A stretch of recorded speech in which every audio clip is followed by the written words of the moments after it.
नमस्ते, आप सभी का स्वागत है आज के इस कार्यक्रम में। और आज हम बात करने जा रहे हैं शेख ईसा की, और शेख ईसा के मेहमान नवाजी में लगे हुए हमारे नेशनल सिक्योरिटी एडवाइज़र साहब की। और हमारे साथ हैं चर्चा के लिए नीरज अत्री जी।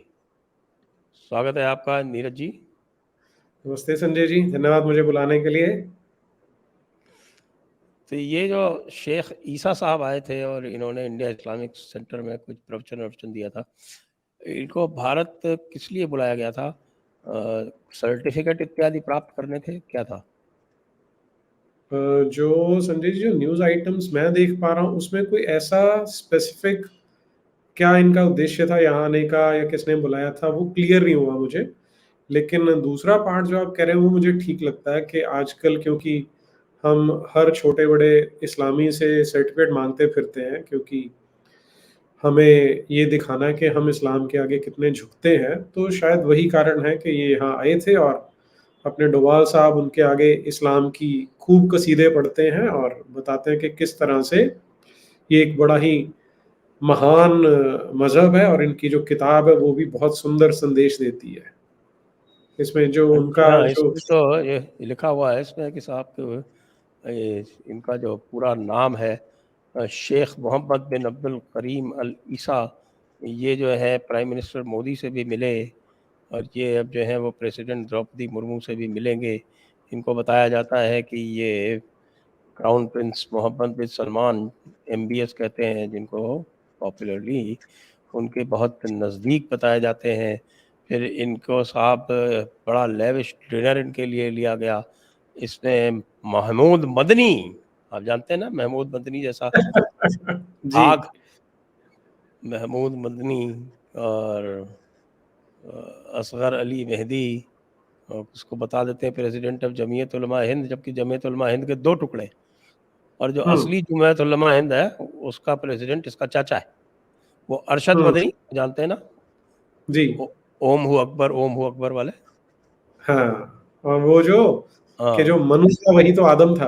हाँ, मनु बराबर आदम, और ओम हु अकबर, ओम हु अकबर जो साहिल ने बनाया जो अजान, हाँ, हम्म, असगर अली मेहदी, अजमेर शरीफ, इत्यादि इत्यादि इत्यादि इत्यादि। तो इन्होंने मैसेज दिया, बताया कि भाई कि भारत जो है वो एक सह अस्तित्व का एक उदाहरण है। तो ये जो सह अस्तित्व है इसके बारे में आपका क्या विचार है? ये सह अस्तित्व किस कारण से है? मुसलमानों के कारण से या हिंदुओं के कारण से? संजय जी, भारत तो हमेशा ही सह अस्तित्व की बात करता रहा है, क्योंकि वो हमारी ट्रेडिशंस, हमारी परंपरा ही ऐसी है। और वैसे तो अगर आज से 2000 साल पहले देखें तो सारा संसार ऐसा ही था। ये तो केवल क्रिश्चियनिटी ने और इस्लाम ने उल्टा काम किया है कि वो कभी भी सह अस्तित्व की बात नहीं करते। पर दुर्भाग्य हमारा ये है कि हमारे जो नेता हैं वो अभी भी वही राग रटने पे लगे हुए हैं। अब इसमें डोभाल साहब की बहुत सारी स्टेटमेंट्स हैं, मैं एक से स्टार्ट करना चाहता हूँ। जो उन्होंने कहा, the Holi Quran emphasizes the importance of unity and understanding among people from diverse backgrounds। तो सर ये तो तो जो मैंने भी कुरान बहुत पढ़ी है, आपने तो बहुत पढ़ी ही है, मैंने भी काफ़ी कुछ पढ़ी है, मैंने बहुत सारी तफसीरें पढ़ी हैं। आप मुझे बताएंगे कि ये message of unity among diverse communities कहाँ है? हाँ, ये एक तो पहला जो इसके साथ आप पैरेलल ड्रॉ कर सकते हैं वो है, एक मैंने बचपन में मूवी देखी थी, गॉडफादर, आपने भी देखी होगी शायद। जी हाँ, जी हाँ, जी हाँ। वो इटालियन माफिया ग्रुप्स के बारे में थी और वहां पर एक टर्म यूज करते थे, नोस्त्रा कोसा। नोस्त्रा कोसा होता है कि जो ये जितने गैंगस्टर्स थे उनके अंदर एक वो फ्रेटर्निटी की फीलिंग होती थी कि हमने अपनी बात बाहर नहीं निकालनी है। तो उनके अंदर वो गुंडे बदमाशों का भाईचारा हुआ करता था वहां पे, क्योंकि वो मिलजुल के बाकी सबको लूटना है, थे तो गुंडे बदमाशी। लेकिन यहाँ पर जब तो लगभग वही चीज मुझे यहाँ दिखाई देती है कि मेरे लिए, आपके लिए, भारत में जो 80% से ज्यादा गैर मुसलमान है, उनके लिए तो ये नफरत की बात करती है कुरान, उनको मारने की, उनको काटने की, उनको लूटने की, उनकी महिलाओं को सेक्स स्लेव बनाने की बात करती है। तो यहाँ पर उनकी आपस में वो जो उसने अंबेडकर ने भी कहा था कि ब्रदरहुड ऑफ मुस्लिम्स है, जबकि हमारे डोवाल साहब उसको उल्टा बताने की कोशिश कर रहे हैं कि ये डाइवर्स बैकग्राउंड्स के लोगों में यूनिटी और अंडरस्टैंडिंग की बात करती है। अंडरस्टैंडिंग तो सारी वन साइडेड ही है कि हम तुम पे थोप रहे हैं, तुम उसे मान लोगे तो तुमने अंडरस्टैंड किया है, तुम हमारी बात नहीं मानोगे तो फिर तुम काफिर हो, हम तुम्हें वाजिबुल कत्ल मानते हैं, हम तुम्हें मार भी सकते हैं। तो ये है इनकी यूनिटी। मतलब ये तो आपको भी पता है, मुझे भी पता है और बहुत सारे लोगों को पता चल गया। पर हैरानी होती है कि इन लोगों को, ये डोवाल जी हैं या मोदी जी हैं, इन लोगों को क्या जरूरत पड़ी ये चीजें बोलने की, जबकि आज सारे संसार में पता लग रहा है कि कुरान किस तरह की नफरत करना सिखाती है। मैं तो इससे हैरान होता हूँ। ये जो यूनिटी की बात ये कहते हैं, तो अब ये पूरा का पूरा इस्लाम तो बेसिक कॉन्सेप्ट हम भी जानते हैं, और यहाँ तक कि डॉक्टर अंबेडकर ने भी कहा है, जैसा आपने कहा भी, कि भाई इनका जो भाईचारा है वो तो मुसलमानों के बीच का भाईचारा है। बाकी इनके लिए जो पूरी दुनिया है वो दारुल इस्लाम और दारुल हर्ब में बटी हुई है। और आप भी जानते हैं कि जो जिहाद की पहली आयत है अल अनफाल की 39, वो ये कहती है कि भाई आप तब तक जिहाद करो जब तक कि पूरा दीन जो है वो अल्लाह का ना हो जाए। और फिर उसके बाद जो है वो पता नहीं कितनी तो जिहाद की आयतें हैं, कितनी क़िताल की आयतें। आप थोड़ा इसके बारे में और खुलासा करें। हाँ, वो तो संजय जी पूरी लिस्ट बन जाएगी हमारे पास, इतनी लंबी है इसकी कि अगर हम उसकी चर्चा करने बैठते हैं तो फिर लगता है हमारा समय उसी में निकल जाएगा। फिर भी एग्जाम्पल देना मुझे लगता है आवश्यक है, जैसा आप कह ही रहे हैं कि इसको अगर हम शुरू करते हैं चैप्टर नंबर 61, 9, 10, 11, 9th, 10th और 11th वर्स क्या बोलती है? इट इज ये ही। तो मतलब मक्का से ही शुरू हो गए थे, इसका मतलब ये बोल। हाँ, कि it is he who has sent his messenger with guidance and the religion of truth to make it victorious over all other religions, even though the mushrikun may hate it. O you who believe, shall I guide you to a commerce that will save you from a painful torment? That you believe in Allah and His Messenger, and that you strive hard and fight in cause of Allah with your wealth and your lives. Sanjay ji, इसमें सबसे सबसे मुझे लगता है दर्शकों के साथ share करने वाली दो बातें मेन है हमारे लिए, कि कुरान में तो ये सब भरा पड़ा है कि तुमने इस्लाम को फैलाना है, सारे दीनों पे गालिब करना है, और तब तक किताल फी सबिलिल्लाह करते रहना है जब तक कि सारे के सारे अल्लाह अकबर या इनका शहादा पढ़ना नहीं आरंभ कर देते। ये तो पहला पॉइंट है। दूसरा जो हमें एज अ सिविलाइजेशन समझने की आवश्यकता है कि आज की डेट में हो क्या रहा है, कि पहले बीजेपी नहीं थी, जितनी बाकी की पार्टियां हैं वो तो सारी ही इस्लाम के पैरों में गिरती थी, सब इन्हीं के लिए काम करते थे, लेकिन इनसे कम से कम इतनी अपेक्षा थी कि थोड़ा सा आप सच बोलना शुरू करेंगे। जब मोदी जी ने सिलेक्ट इलेक्ट होना था उस समय भी हम यही सोच रहे थे कि कम से कम एक आदमी आया है जो सच बोलने का साहस साहस रखेगा। पर ये तो बिल्कुल उल्टी गंगा बहती हुई दिखाई दे रही है मुझे फुल स्पीड पे, कि कहीं पर भी देखिए, अब रिसेंटली मणिपुर में इतने सारे क्लैशेस हुए, वहां बिल्कुल स्पष्ट है, जितने जानकार है वो सब क्या बता रहे हैं कि क्रिश्चियंस हैं जो हिंदुओं को टारगेट करके मार रहे हैं। लेकिन राम माधव आता है, वो बोलता है कि नहीं नहीं, it has nothing to do with religion. ये सबसे पहले वो लोग होते हैं जो स्टेटमेंट देते हैं कि यहाँ पर रिलीजन का कुछ लेना देना नहीं है। उन दोनों ने डिक्लेयर कर रखा है कि हमारा डिक्लेयर्ड ऑब्जेक्टिव है, हमने इस्लाम में कन्वर्ट करना, हमने क्रिश्चियनिटी में करना है। एक एमपी असदुद्दीन ओवैसी वो हर समय मुसलमान मुसलमान चिल्लाता रहता है कि मुसलमान खतरे में है, इस्लाम खतरे में है, लेकिन अपने 303 से ज्यादा होते हुए भी किसी एक में भी ये साहस नहीं होता कि भाई तुम लोगों की किताबों में डिक्लेयर्ड है कि हमने तुम्हें खत्म करना है। कोई बात करने को तैयार ही नहीं है। मतलब किस तरह की नॉनसेंस है ये तो जैसे सारे धृतराष्ट्र बने हो कि हम देखेंगे ही नहीं इस चीज को।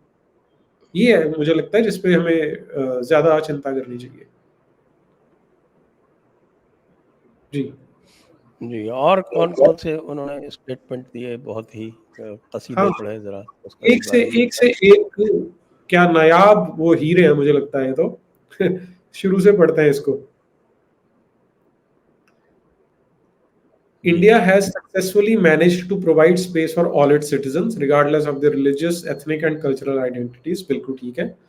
Among its numerous religious groups, Islam occupies a unique and significant position of pride with India, pride. being home. हाँ जी, जो 1947 के पार्टीशन से सीधे-सीधे प्रकट होती है कि कितनी प्राइड। एग्जैक्टली।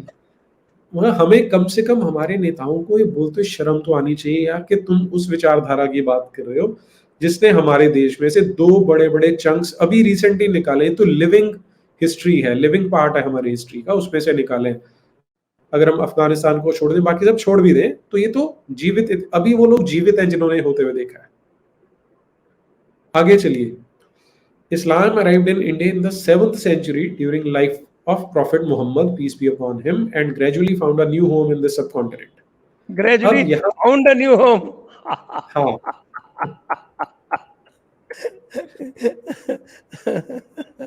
अब इसमें अब देखिए 2 वर्षन्स हैं हमारे। क्या कहा जाता है अपने देश में? वो क्या वो टहलने आया था वो बिन कासिम? मोहम्मद बिन कासिम तो वैसे ही घूमता-फिरता आ गया होगा।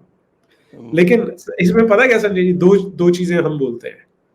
एक ग्रुप है जो इस पे फ़ोकस करता है कि तब मोहम्मद साहब तो जीवित थे जब ये पहुँच गए वहाँ पर केरल में, और वो चेरोमन मस्जिद सबसे पुरानी बना दी। अब ये फैक्चुअली करेक्ट है, हम इसको डिबेट नहीं करें, उसको छोड़ देते हैं। लेकिन ये 2 चीज़ें बताता है। पहली ये कि हम हमेशा खुले दिल से सबका स्वागत करते थे, और उस समय तो क्योंकि इस्लाम केवल शुरू हुआ था, इसलिए हमारे लोगों को पता भी नहीं था कि इतनी खतरनाक, इतनी नफ़रत फैलाने वाली आइडियोलॉजी है, जो हिंदुओं से ही नफ़रत करती है। तो हमने अगर वो मस्जिद उनको खड़ी करने दी, तो हमारे देश के लोगों का भोलापन था, उनका विशाल हृदय था, उनकी मूर्खता थी और इस्लामियों की धूर्तता थी। इससे तो ये स्पष्ट होता है। लेकिन दूसरा जो इम्पोर्टेंट जो आपने बात उठाई कि मोहम्मद कासिम जब आया था, मोहम्मद बिन कासिम आया, उसको खलीफा ने स्पेशली ये ऑर्डर देके भेजा कि मैं सारी अरब की दौलत खर्चने को तैयार हूँ, हिंद को जीतना है हमें। और स्पेशली बोला कि you should not give any ground to non believers. वो मारने काटने के लिए भेजता है। और हमारे यहाँ पर नेशनल सिक्योरिटी एडवाइजर में आयरनी तो ये है कि नेशनल सिक्योरिटी एडवाइजर है और वो ये बातें बोल रहे जी। आगे क्या हैं। और कहते हैं? हाँ, over the centuries it developed a unique syncretic tradition. Syncretic tradition of मार काट, मतलब कि जो है वो किसी को भी बिना किसी भेदभाव के वो मारेंगे और काटेंगे और उनकी महिलाओं को उठाएँगे, उनका बलात्कार करेंगे, उनको गुलाम बनाएँगे, उनको जो है मंडियों में बेचेंगे। ये सब जो है वो सिंक्रेटिक कल्चर के उदाहरण हो गए संभवतः? ये हाँ, ये वो इसी यूनिक भाईचारे का उदाहरण है जो डोभाल साहब दे रहे हैं। आगे देखिए, it was kinetic and dynamic, it expanded and integrated. Integrated समावेश करने वाला था। और उससे अगला सबसे इंपॉर्टेंट है, इट वाज रिफॉर्मेटिव, सुधार लाने वाला था। अब इससे शर्मनाक बात क्या हो सकती है कि इस तरह की नफरत से भरी हुई आइडियोलॉजी जिसने पूरे संसार में नफरत फैलाने का काम किया, करोड़ों लोगों की हत्या करके, करोड़ों महिलाओं के बलात्कार किए, उसे रिफॉर्मेटिव बोला जा रहा है। वो भी तब जब हिंदू समाज ने इन्हें एक एब्सोल्यूट मेजॉरिटी देके भेजा है संसद में। And it was also which enriched the culture of the new land they had arrived. इन्होंने हमें एनरिच किया, इस्लाम ने एनरिच किया हमारे देश को। जी। क्या एनरिच किया? वो एनरिच क्या किया, उसके उदाहरण तो बहुत सारे मिलते हैं हमें कि जब महमूद गजनवी आया था, तो जिसमें उसने यहाँ कांगड़ा में जो देवी का मंदिर था उस पे हमला किया था, तो बताते हैं कि बाहर एक पूरे का पूरा मंदिर चांदी का बना हुआ था। 30 टन चांदी थी जिसे वो लूट के लेके गया था। और उसके अलावा जो यहाँ पर सोना और बाकी के जो बहुमूल्य पदार्थ थे, 70 तो उसने ऊँट थे। एनरिच किया था या डी रिच किया था? लूट के वही ले मैं जाना बता रहा तो हूँ कि एनरिचमेंट नहीं। जब से ये राक्षसी सोच आई है, तब से यहाँ से ड्रेन हुआ है। और याद करिए कि ये जो वो एंगस मेडिसन की जो किताब है, economic history of the world, उसमें उसने क्या बताया कि पिछले जो 2000 वर्ष हैं, उनमें पहले 1000 वर्ष तक भारत की जीडीपी और जीडीपी पर कैपिटा पूरे संसार में सबसे अधिक थी।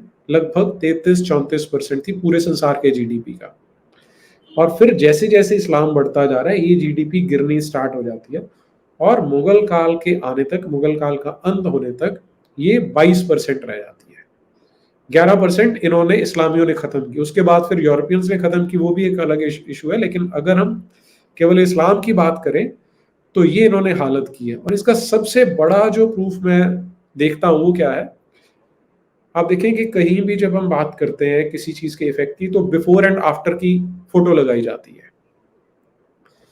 इस्लाम जब 630-32 के आसपास आता है, उसी समय हमारे देश में एक चाइनीज ट्रैवलर आता है, फाहियान फाहियान या ह्यूनसांग, बाद में जो आया था। अयान आया था बाद में। हाँ, फाहियान बाद में आया। वो क्या बताता है? वो बताता है कि देश पूरी तरह रिच है, लोग बहुत खुश रहते हैं, हर तरह से समृद्धि है, कोई चोरी नहीं करता, लोग अपने घरों में ताले नहीं लगाते, हिंदुस्तान के लोगों को मजिस्ट्रेट्स के पास जाके अपने आप को रजिस्टर नहीं करना पड़ता, क्योंकि चोरी डकैती होती नहीं है, बहुत रेयर होती है, और कभी का ऐसा कोई हो भी गया तो जो राजा है उसे देश निकाला दे देता है। ये 630 के आसपास का स्टेटमेंट है। और जिस समय मुगलों का शासन है, उस समय जब ये पेलसाट आ रहा है, मनुच्ची आ रहा है, बर्नियर आ रहा है, वो सारे क्या बोलते हैं, they are appalled by the poverty, के आम लोग कितने गरीब हैं, वो देखकर उन्हें दया आती है कि ये कैसे हो सकता है। और जो राजा है वो सबसे अमीर है, सारी दौलत इन्होंने लूट के अपने आप को एनरिच कर लिया, और हमें, हमारे देश के, हमारे पूर्वजों को लूट लूट के उनको किसी काम का नहीं छोड़ा। तो ये बिफोर एंड आफ्टर का स्नैपशॉट अगर देखें तो आपको पता लगता है कि इस्लाम ने क्या किया था। और उसके बीच में भी मुझे याद है वो जो बदौनी था, बदौनी है या बर्नी है, जो बड़े गर्व से लिख रहा है कि खिलजी ने इतनी बुरी हालत कर दी है कि हिंदू महिलाओं को मुस्लिम खत और मुकदमों के घरों पे जाके नौकरी करनी पड़ती है, क्योंकि इनके पास एक पैसा भी नहीं छोड़ा है। इस तरह के एग्जाम्पल ढेरों भरे पड़े हैं, जहां पर ये बड़े गर्व से बता रहे हैं कि हमने हिंदुओं को लूट लिया है, इनके पास केवल इतना छोड़ा जाता है कि सिर्फ सरवाइव कर सके, क्योंकि अगर इनके पास पैसा होगा तो फिर से सर उठा के बगावत करनी शुरू कर देंगे। और आज हमारे नेशनल सिक्योरिटी एडवाइजर साहब ये बताते हैं कि इस इस्लाम ने हमारे देश को एनरिच किया है। जी आगे चलें। जी आगे चलते हैं जी।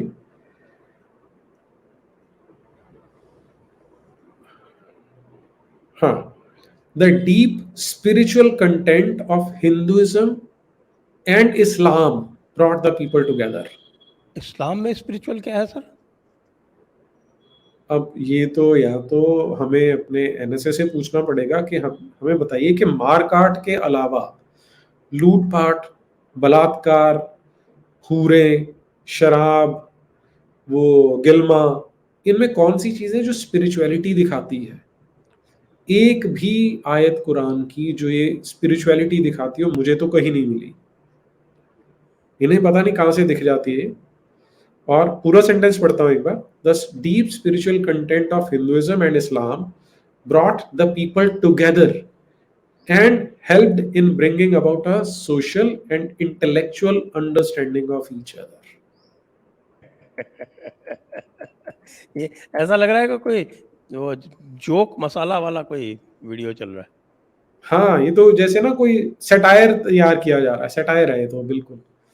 और आप ये जितने इनके क्रॉनिकलर्स हैं, 712 से स्टार्ट हो जाइए। वो कौन था सबसे पहले वाला जो है, अलबिदूरी, वहां से चलते चलते आप आ जाइए एंड तक, ये जो टीपू सुल्तान के क्रॉनिकलर्स तक, लगभग 1000 वर्ष होते हैं। सारी बिगटरी, सारी नफरत आपको दिखाई देती है। बीच में एक जो महमूद गजनवी के साथ अल बिरूनी आया था, वो थोड़ा सा बैलेंस्ड, या थोड़ा सा जैसे कह सकते हैं कि ऑब्जेक्टिव उसने लिखा हुआ अपनी किताब में, और वो भी बिल्कुल क्लियर क्या बताता है। वो दो चीजें एकदम स्पष्ट कर रहा है। पहली ये कि हिंदू और मुसलमान आपस में हर चीज में एक दूसरे से उल्टे हैं, एक दूसरे से ऑपोजिट है। उसमें इतनी ऑनेस्टी आज से 1000 साल पहले थी कि वो बता सकता था कि हिंदुज्म और इस्लाम में कोई भी चीज एक दूसरे से मिलती जुलती नहीं है। लेकिन वो ऑनेस्टी आज तक हम 75 साल की सो कॉल्ड डेमोक्रेसी के बाद भी अचीव नहीं कर पाए कि एब्सोल्यूट मेजॉरिटी वाली सरकार में जो नेशनल सिक्योरिटी एडवाइजर है, वो कम से कम ये सच बोल सके कि इस्लाम का भारत की धरती से, भारत की विचारधारा से, भारत की परंपराओं से कोई दूर दूर का लेना देना नहीं है, बस कि उससे उल्टा बोलते हैं। आगे है, it gave rise to the distinct and vibrant expression of peace and harmony, notwithstanding the vagaries of political ups and downs.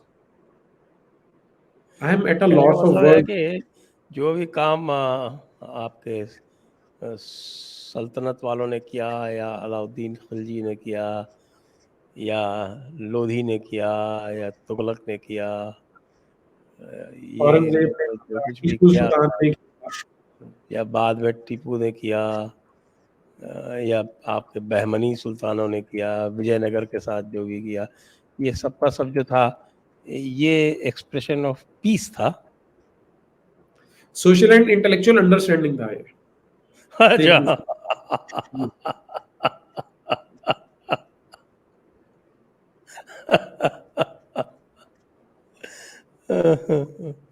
जी। और इसमें देखिए वो अभी जेसाई दीपक का एक क्लिप बड़ा पॉपुलर वो हो रहा है ना, वायरल हो रहा है, जिसमें उसने कहा था कि वो रोमिला थापर और इरफान हबीब को भारत से निकाल देना चाहिए। बरखादत तो को बेकार में डाल दिया। और बरखा चलिए, तो लेकिन अब यहाँ पर ये डोवाल साहब क्या कर रहे हैं, ये तो उनसे आगे निकल गए हैं। अगर उनके बराबर नहीं भी है तो उनसे तो आगे निकल चुके हैं। जो रोमिला थापर ने झूठ बोला, जो इरफान हबीब ने झूठ बोला, वो या तो अजीत डोवाल ने इंटरनलाइज कर लिया है, या वो उसी उनके नक्शे कदम पर चलते हुए उनसे आगे निकल के दिखा रहे हैं। नहीं, उन्होंने उसको पॉलिटिकल अप्स एंड डाउन्स में मान लिया है, बाकी सारी सारी चीज़ें तो स्पिरिचुअल ही रही होगी। हालांकि इस्लाम साफ साफ कहता है, और मुझे याद है कि ये जो आपके सरहिंदी साहब थे, शेख अहमद सरहिंदी, मुजद्दिद हम्म, अल-फ़सानी, हाँ, इनके जो मकतूबात हैं उनको आप पढ़ें। उन मकतूबात में साफ साफ सबको इंस्ट्रक्शंस दिए गए हुए हैं कि भाई हिंदुओं से कोई दूर दूर तक वास्ता मत रखो। वो जो हाँ, गारा था ना, वो नुसरत तारा फ़तेह अली खां, कि हिंदुओं को ना घर में बिठाओ, ये छीन लेंगे ये ईमा तुम्हारा। हाँ, कैसे कुछ तो सोचो मुसलमान हो तुम, हिंदुओं को ना घर में बिठाओ, छीन लेंगे ये ईमा तुम्हारा, सर से अपने सर से गेसू हटाओ। ये जो एक्सप्रेशन है, ये आपको साफ साफ आपको मकतूबात रब्बानी जो है, जिसको आपके शेख अहमद सरहिंदी के जो मकतूबात हैं, जो ख़तो किताबत है उनकी, उसमें आपको साफ हाँ, दिख जाएंगे। उसमें बार बार इंस्ट्रक्शंस दिए हुए हैं। ये कहा हुआ है कि भाई गाय को मारना जो है वो बुत तोड़ने से भी ज़्यादा ज़रूरी है, हाँ, कि बुत क्योंकि को तो तोड़ना तो सह लेगा हिंदू, लेकिन गाय काटना वो कभी सहन नहीं करता। उसको आपको ह्यूमिलिएट करना है। हाँ, ये स्पिरिचुअलिटी बताते हैं। और साथ में बार बार उसने जो है वो ये कहा है कि साहब की ये जो वहदतुल वजूद वाला जो आपके इब्न अरबी वाला जो एक मसला है, जिसमें थोड़ा बहुत आप कह सकते हैं कि स्पिरिचुअलिटी हो सकती थी, उसको बार बार डिनाई किया है और कहा है कि इसको ख़त्म कर दो, बिल्कुल ये जड़ से ख़त्म करो इसको, वहदतुल क्योंकि वजूद वाले को। वो तो बिदा है ना, वो तो इनोवेशन है, उसको तो खत्म करना ही है, क्योंकि इस्लाम उसको एक्सेप्ट नहीं करेगा। अब वो बिदअत बिदअत ये कहते हैं, वैसे तो वहदतुल वजूद, वहदतुल शहूद और आपके तहकीकी एक ज़माने में तो मुतज़िली, ये तो एक ज़माने में तो सब ये इनमें आपस में एक बड़ा हेल्थी कॉम्पिटिशन हुआ करता था, लेकिन बाद में सारा ख़त्म कर दिया ना। और जब भारत में आए हैं तब तक तो वो ख़त्म हो चुका था। ठीक बात है। कौन सी स्पिरिचुअलिटी की बात करते हैं आप? जितने भी आपके जो सूफ़ी हैं, ये सारे के सारे कहते हैं कि साहब हम शरीयत के नीचे-नीचे। तो शरीयत हम्म से की बात करेंगे ना फिर, अगर सूफ़ी शरीयत के नीचे हैं, तो आप हम्म सूफ़ी को अलग कैसे मान लेंगे किसी को? बिल्कुल ठीक है। अभी आगे अगर आप अनुमति दें तो आगे भी चलो थोड़ा सा। हाँ, बिल्कुल, बिल्कुल सर। आज तो बड़ा एजुकेशन हो रहा है हमारा। हम बिल्कुल हाँ, एनलाइटेंड हो रहे हैं। अभी आप और होने वाले हैं, सुनिए जरा। हुँ, While historians have focused on political events, they have failed to capture this underlying spirit of accommodation, tolerance, and respect. Wonderful. तो इसका मतलब इन्होंने तो सरिंदी साहब को बिल्कुल नकार दिया। सरिंदी साहब तो बहुत नाराज़ हो गए फिर। उसके बाद फिर शाह वलीउल्लाह वग़ैरह, औरंगज़ेब वग़ैरह, फतह वाला आलमगीरी, वो सब क्या होगा उसका? उसको तो जला देना चाहिए फिर तो। हाँ, क्योंकि और जहाँ तक उन रिस्पेक्ट की बात है, तो वो हुँ, ज़रा बता देना आप उसकी जो आयतें हैं हाँ। सूरत अत-तौबा की 9.120 9.123। नहीं, सबसे अच्छी मुझे लगती है 47वें की चौथी सूरा मोहम्मद की। हाँ, जब हाँ। तुम काफ़िरों से भिड़ जाओ, तो उनकी हुँ, गर्दनें उड़ा दो। यहाँ तक हुँ, कि जब उनको खूब कत्ल कर चुको, तो हुँ, जो ज़िंदा पकड़े जाएँ, उनको मज़बूती से कैद कर लो। फिर इसके साथ या तो एहसान रखकर छोड़ देना चाहिए या हुँ। कुछ माल लेकर, यहाँ तक कि मुखालिफ फरीक लड़ाई के हथियार हाथ से रख दे। ये हुक्म याद रखो, और अगर अल्लाह चाहता तो और तरह उनसे बदले ले लेता, लेकिन उसने चाहा कि तुम्हारी आजमाइश एक को दूसरे से लड़वा कर करे, और जो लोग अल्लाह की राह में मारे गए उनके अमलों को हरगिज बर्बाद नहीं करेगा। वाह, वाह, देखिए, वाह! है ना कमाल वाह! की अध्यात्म विद्या इसके अंदर। और आप क्या कह रहे थे? आपने और इसमें नोटिस कीजिए स्पिरिट ऑफ एकोमोडेशन कितनी है, स्पिरिट वो ऑफ टॉलरेंस कितनी है, 9 और रिस्क। 9.123 सख्ती पाई, उनको सख्ती पानी चाहिए आपसे। हाँ, वो नहीं, हाँ, 9वां 123 बिल्कुल ठीक है। हुँ। उतनी दूर जाने की आवश्यकता पड़ती है क्या अपने को?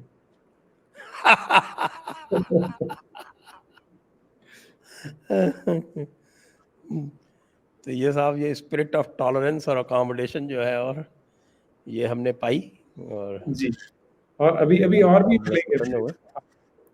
थोड़ा धीरज रखिए जरा, और भी मिलेंगे। जी, जी, जी। आगे पढ़ो। हाँ जी। हाँ, बिल्कुल, बिल्कुल चलें sir. The philosophy of cooperation and dialogues in Islam hmm. has, over the centuries, merged seamlessly with ancient Hindu civilization tradition of Vasudhaiv Kutumbakam, the world is one family. बताइए, seamlessly। वसुधैव कुटुम्बकम एंड इस्लाम। हाँ, the philosophy, पहले एक एक शब्द इतना interesting है तो हुँ, पहले तो फिलोसफी है इस्लाम में, फिर हुँ, फिलोसफी ऑफ कोऑपरेशन है, हुँ। एंड डायलॉग्स है। तो ये तो हैज जो कुछ भी है उसमें मोमिन का आपस में तो मोमिनों के आपस में ही है, बाकी उससे बाहर तो नहीं है। अच्छा अच्छा, है एक क्या? मिनट, एक मिनट। तो आप किनकी शिया और सुन्नी की बात कर रहे हैं क्या? अहमदियों को भी शामिल कर लें। या सुन्नी और अहमदियों की बात कर रहे हैं? बताइए किसकी कर रहे हैं? या बोहरा और सुन्नी की कर रहे हैं? बताइए। ये तो सोच में डाल दिया आपने मुझे। नहीं, अब तो आपको उत्तर देना पड़ेगा, क्योंकि वहां तो बहुत, जो जवाब साहब कह रहे हैं philosophy of cooperation dialogues in Islam है, तो आप उनसे अगेंस्ट कैसे जा सकते हैं? बेहतर बात तो भई, अब तो और सोचना दूसरी, मुझे अच्छा, अब मुझे मुझे ये बताओ, मैंने ये सेंटेंस पढ़ने के बाद स्पेशली डिक्शनरी खोल के सीमलेसली का मीनिंग देखा, हुँ, कि सीमलेसली होता है जहां पर एक टांका भी ना लगाना पड़े, बिल्कुल एकदम से एक अकेला कपड़ा हो। तो मुझे फिर दिखाई दिया कि अगर हम नक्शा देखते हैं तो वहाँ पर एक इधर बांग्लादेश की तरफ एक सीम लगी हुई है, एक पाकिस्तान की तरफ लगी हुई है, एक अफ़गानिस्तान की तरफ लगी हुई है। तो लेकिन कहा जाता है has over the centuries merged seamlessly with ancient Hindu civilization. जी। तो आगे चलें साहब, मेरे से हँसी रोकी नहीं जा रही, तो हो सकता नहीं, है इसमें तो इतना ही मिला है मुझे, ये वाला जो एक न्यूज़ आइटम था उसमें यही था। जी। और स्टार्टिंग थोड़ी-सी छूट गई है, मैं वो भी पढ़ देता हूँ। National Security Advisor Ajit Doval on Tuesday said Islam occupies a unique and significant position of pride in the country, and the Quran emphasizes the importance of unity and understanding among people from diverse backgrounds. He also claimed that the deep spiritual content of Hinduism and Islam brought the people together. अच्छा, ये तो वही repetition है इसमें तो। बस उसी का रिपीटिशन है। हाँ।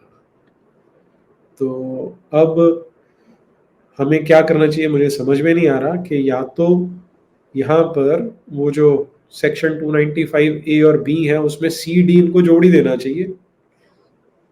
जो पाकिस्तान में तौहीने रसूल है वो भी जुड़ जाए, तौहीने कुरान भी जुड़ जाए, तौहीने मैंने इस्लाम ये मेरा एक डायलॉग हुआ था शकील चौधरी से। तो वो शकील चौधरी से डायलॉग में जब बातें आई तो उन्होंने कहा कि ऐसी इसी तरह से कि भाई आपको क्या इसमें ऑब्जेक्शनेबल लगता है। मैंने क्या लगता है ऑब्जेक्शनेबल, मैंने कोई 7-8 बताई तो उसके बाद उन्होंने तुरंत टॉपिक चेंज कर दिया। तो फिर मैंने उसमें बाद में लिखा कि भाई आपने पूरा मुझे अवसर नहीं दिया, तो उस वीडियो के नीचे मैंने कोई 60-70 जो है वो डाल दी थी। मुझे अच्छा। लगता है आज इस वीडियो के नीचे भी उसको रिपीट कर देता हूँ। कर देना चाहिए क्योंकि ये जो हाँ, जितनी लिस्ट है सारी डाल ही देनी चाहिए एक बार। क्योंकि अच्छा एक लोगों में अपने हिंदू लोगों में एक मिसकंसेप्शन और घर कर गई है कि कुरान में वो कोई बोल देता है 24 आयतें, कोई बोल देता है 26 आयतें हैं जो नफरत सिखाती है। अब ये हुआ इसलिए कि वो 24 वाला तो एक जस्टिस लोहाट का जजमेंट आ गया था और 26 नंबर इसलिए आ गया कि वसीम रिजवी जी ने वो जो अपनी पिटिशन डाली थी। वास्तविकता ये है कि जो ऐसी वर्सेस हैं कुरान की जो नफरत सिखाती है तो सैकड़ों में जाती है। आप 60-70 भी डालेंगे तो भी पूरी नहीं आएंगी, वो तो सारी अगर डालने बैठेंगे तो मुझे लगता है सैकड़ों में वो चली तो जाएगी वो सारी। अब सीताराम गोयल जी ने तो 176 लिस्ट की थी। उन्होंने हाँ, एक और चीज़ बड़ी इंपॉर्टेंट उन्होंने बोली जिसको बाद में मैंने चेक भी किया। उन्होंने बोला कि अब कुरान में 6236 आयतें हैं, जिनमें से 3910 से ज़्यादा काफिरों के बारे में बात करती हैं डायरेक्टली या इनडायरेक्टली। तो अगर आप सिंपल मैथमेटिक्स लगाएंगे 2/3 से थोड़ा ज़्यादा आ जाता है। 2/3 ऑफ वर्सेस ऑफ कुरान वो अपने बारे में बात नहीं कर रही, वो दूसरे के बारे में बात कर रही है और दूसरे के बारे में भी घृणा मार काट ये सिखा रही है। तो अब इतनी सारी कौन डालेगा और लोगों को समझ में भी कैसे आएगी, क्योंकि वो क्रोनोलॉजिकल ऑर्डर तो है नहीं है कोई। जी।